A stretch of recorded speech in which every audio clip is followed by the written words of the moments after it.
वराह अवतार। वराह अवतार हिंदू धर्म ग्रंथों के अनुसार भगवान विष्णु के 10 अवतारों में से तृतीय अवतार हैं जो भाद्रपद में शुक्ल पक्ष की तृतीया को अवतरित हुए। वराह अवतार की कथा। हिरण्याक्ष और हिरण्यकशिपु ने जब दिति के गर्भ से जुड़वां रूप में जन्म लिया तो पृथ्वी कांप उठी। हिरण्याक्ष और हिरण्यकशिपु दोनों पैदा होते ही बड़े हो गए और अपने अत्याचारों से धरती को कपाने लगते हैं। यद्यपि हिरण्याक्ष और हिरण्यकशिपु दोनों बलवान थे, किंतु फिर भी उन्हें संतोष नहीं था। वे संसार में अजेयता और अमरता प्राप्त करना चाहते थे। हिरण्याक्ष और हिरण्यकशिपु दोनों ने ब्रह्मा जी को प्रसन्न करने के लिए बहुत बड़ा तप किया।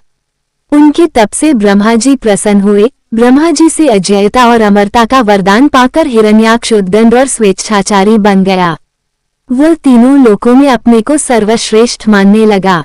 हिरण्याक्ष ने गर्वित होकर तीनों लोकों को जीतने का विचार किया। वह हाथ में गदा लेकर इंद्रलोक में जा पहुंचा। देवताओं को जब उसके पहुंचने की खबर मिली तो वे भयभीत होकर इंद्रलोक से भाग गए। देखते ही देखते समस्त इंद्रलोक पर हिरण्याक्ष का अधिकार स्थापित हो गया।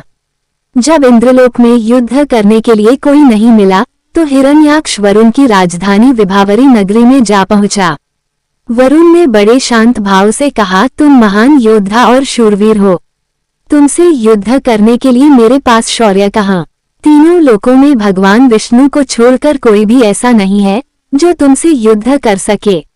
अतः उन्हीं के पास जाओ, वे ही तुम्हारी युद्ध पिपासा शांत करेंगे।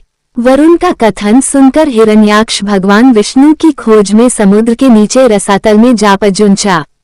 रसातल में पहुंचकर उसने एक विस्मयजनक दृश्य देखा।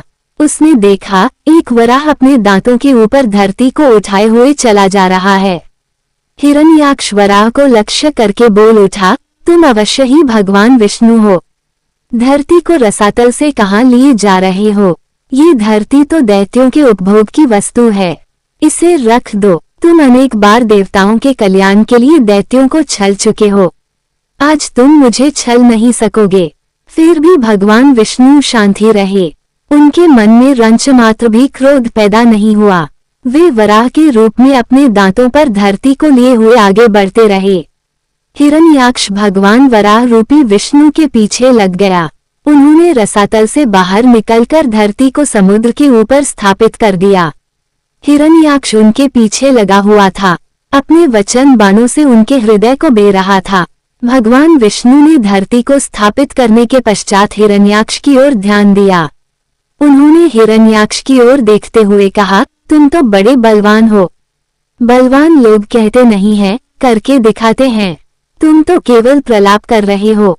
मैं तुम्हारे सामने खड़ा हूँ, तुम क्यों नहीं मुझ पर आक्रमण करते? बढ़ो आगे, मुझ पर आक्रमण करो।